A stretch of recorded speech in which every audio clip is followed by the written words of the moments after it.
Selamat pagi, Assalamualaikum warahmatullahi wabarakatuh. Yang saya hormati Bapak Ibu selaku pengampu seminar IS2 Jiwa dan teman-teman sejawat kelas yang berbahagia. Sebelumnya perkenalkan saya perwakilan dari kelompok 6 selaku moderator yang akan membimbing jalannya diskusi pada pagi hari ini. Baik teman-teman, kelompok 6 di sini akan mempresentasikan hasil diskusi tentang asuhan keperawatan sehat jiwa pada remaja. Untuk mempersingkat waktu, kita langsung saja ke penyajian materi. Saya memberi kesempatan kepada penyaji untuk membacakan hasil diskusi. Baik, di sini saya akan menjelaskan perkembangan remaja.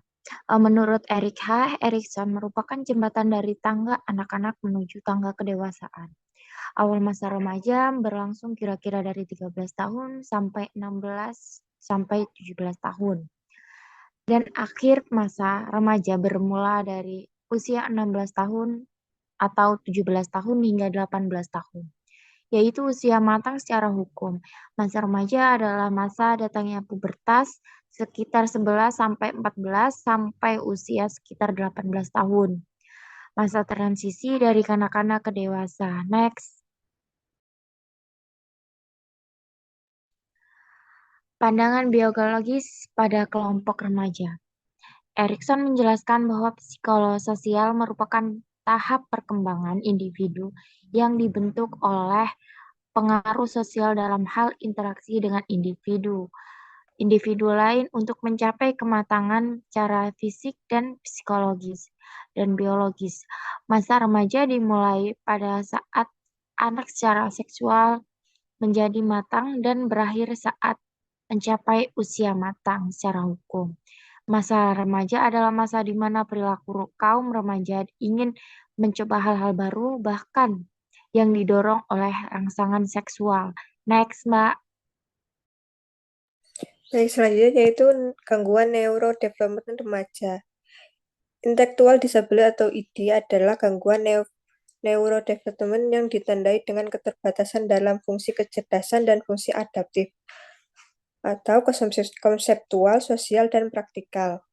Menurut apa? Pada anak remaja ID, masalah regulasi emosi menjadi lebih sering muncul karena adanya perubahan hormon dan mood, dengan kemampuan penyesuaian dan regulasi diri. Next, Mbak.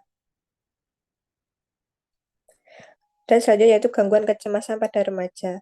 Gangguan kecemasan sosial merupakan gangguan berupa ketakutan yang intens terhadap situasi sosial sehingga penderita menghadapinya dengan distres yang besar atau mungkin menghindarinya, hingga mengganggu aktivitas sehari-hari. Next.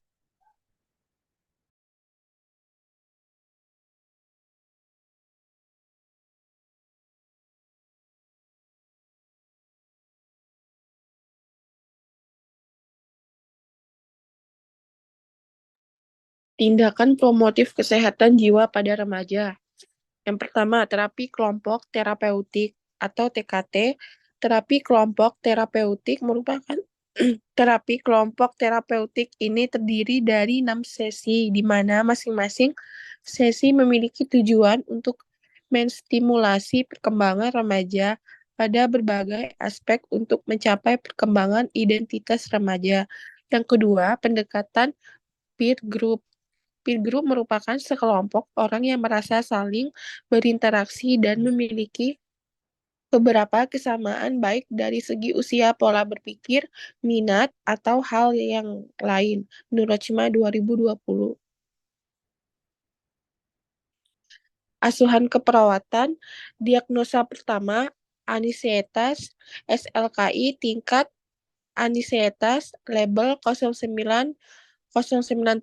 Setelah dilakukan tindakan keperawatan 2 kali 24 jam, tingkat anesietas menurun. Kriteria hasil, verbalisasi, kebingungan menurun. Verbalisasi khawatir akibat kondisi dihadapi menurun. Perilaku gelisah menurun. Perilaku tegang menurun. Konsentrasi membaik. Pola tidur membaik.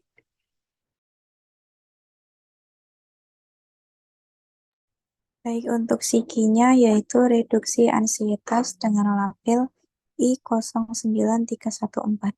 Untuk observasi, identifikasi saat tingkat ansietas berubah misalnya kondisi, waktu, stresor.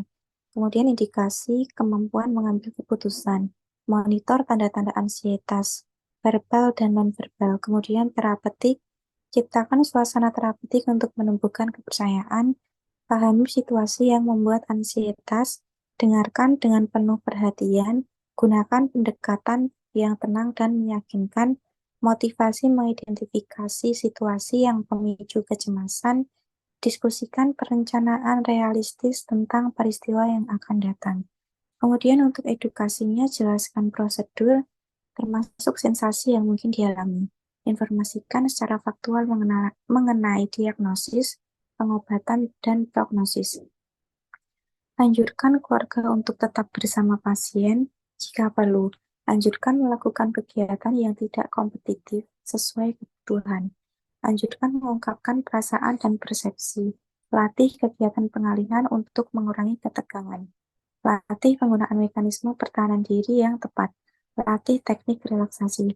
Kemudian untuk kolaborasinya, kolaborasi pemberian obat ansietas jika perlu. Next, Mbak.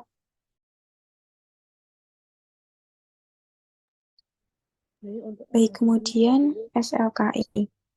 Kontrol diri dengan label 09076. Setelah dilakukan tindakan keperawatan selama 2 kali 24 jam, diharapkan kontrol diri pasien meningkat dengan kriteria hasil verbalisasi ancaman kepada orang lain menurun, verbalisasi umpatan menurun, perilaku menyerang menurun, perilaku melukai diri menurun, perilaku agresif atau amuk menurun, verbalisasi keinginan bunuh diri menurun, perilaku merencanakan bunuh diri menurun. Next, Mbak.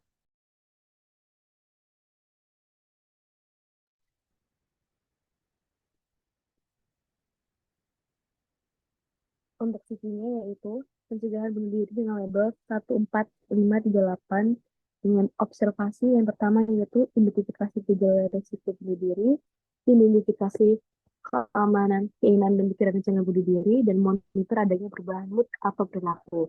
Kemudian untuk terapeutiknya yang pertama yaitu libatkan keluarga dalam perencanaan perawatan, jadi ke lingkungan dengan pengamanan ketat dan mudah dipantau, diskusikan rencana menghadapi ide bunuh diri di masa depan, dan untuk edukasinya, jelaskan tindakan pencegahan bunuh diri, latih pencegahan resiko bunuh diri, dan yang terakhir kolaborasi yaitu kolaborasi pemberian obat antisietas sesuai indikasi, kolaborasi tindakan keselamatan kepada PPA, dan yang terakhir rujuk ke pelayanan kesehatan mental. Mbak. Nah, untuk diagnosa yang ketiga yaitu gangguan persepsi sensori atau disebut gangguan psikotik. Nah, untuk SLP-nya yaitu persepsi sensori yang label dengan 09083. Setelah dilakukan tindakan keperawatan 2 kali 24 jam, diharapkan persepsi sensori pasien membaik dengan kriteria hasil, verbalisasi mendengar bisikan menurun, verbalisasi melihat bayangan menurun, verbalisasi merasakan sesuatu melalui indera perasaan menurun, perilaku halusinasi menurun, dan terakhir menarik diri menurun. Next, Mbak. Baik, untuk psikinya manajemen halusinasi dengan label I09288. Observasi, monitor perilaku yang mengidentifikasi halusinasi, monitor isi halusinasi, terapeutik, pertahankan lingkungan yang aman, lakukan tindakan keselamatan ketika tidak dapat mengontrol perilaku, diskusikan perasaan dan respon terhadap halusinasi, edukasi, anjurkan memonitor sendiri situasi halusinasi, anjurkan melakukan distraksi, ajarkan pasien dan keluarga cara mengontrol halusinasi. Kolaborasi pemberian obat antipsikotik dan antisietas jika perlu.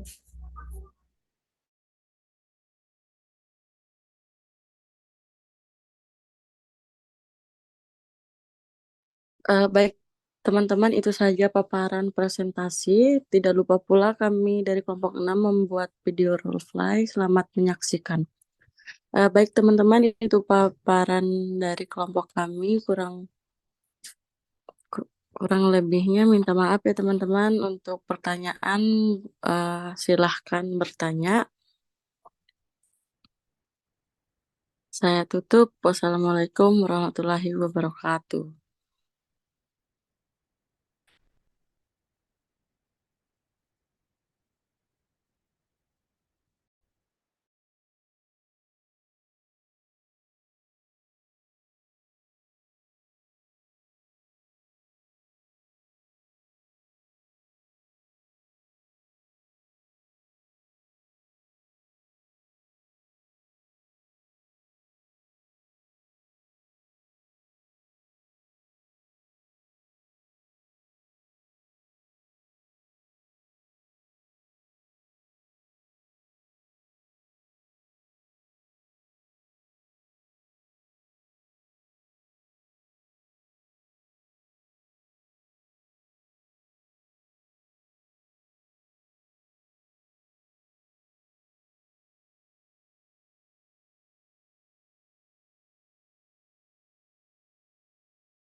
Kan ini kegiatan saja, bukan kegiatan anak kecil kayak kamu. Jadi kamu gak usah ikut dong. Udah jangan berantem, kan dia udah gede kok, udah masuk usia remaja. Kok tidak, emang usia remaja tuh usia berapa sampai usia berapa sih? Ya udah, aku juga belum paham nih. Coba deh kamu jelasin, kamu kan mahasiswa keperawatan nih, jadi kamu lebih pintar tentang masalah ini. Ini aku dapetin pelajaran dari kita, nanti kalian bisa dengerin ya. Kemudian perkembangan remaja, tambah anak sampai dewasa. Nah, awal remaja ini berlangsung kira-kira pada usia 13 tahun sampai usia 16 atau 17 tahun. Dan akhir masa remaja pada usia 18 tahun, yaitu merupakan usia matang secara tubuh. Masa remaja biasanya masa datangnya pubertas, yakni pada usia 11 atau 14 sampai usia sekitar 18 tahun. Kemudian masa transisi dari kanak-kanak dewasa ini merupakan perkembangan usia remaja yang ya udah sih ya udah ya. Saya itu kan guys dulu aku tuh kelas 1 SMP udah match loh. Itu normal gak sih? Kan kayak masih kecil itu normal juga sih, normal gak sih? Terus sebenarnya kalau kelas 1 SMP udah match, menurut kalian gimana? Jadi normal ya kalau udah kayak gitu. Nah, jadi kalau itu aku baca referensi ya, aku menemukan satu jurnal. Aku masih ingat sedikit dari dan secara biologis, perubahan hormon remaja perubahan itu menyebabkan perkembangan kapabilitas reproduksi dan menampilkan fisik yang makmur.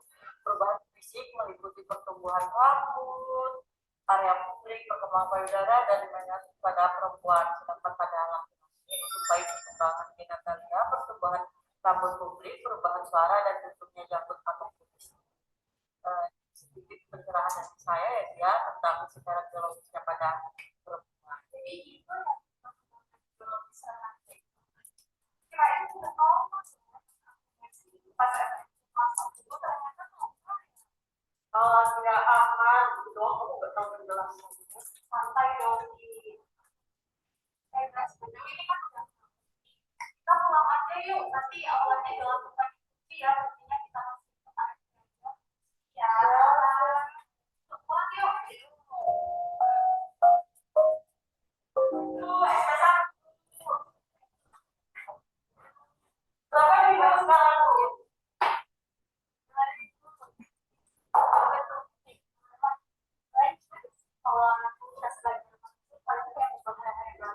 Tapi juga bersih seperti kampanye narkoba, alkohol, dan beberapa segregasi. Nah, tapi di situ dapat penyebab seperti kayak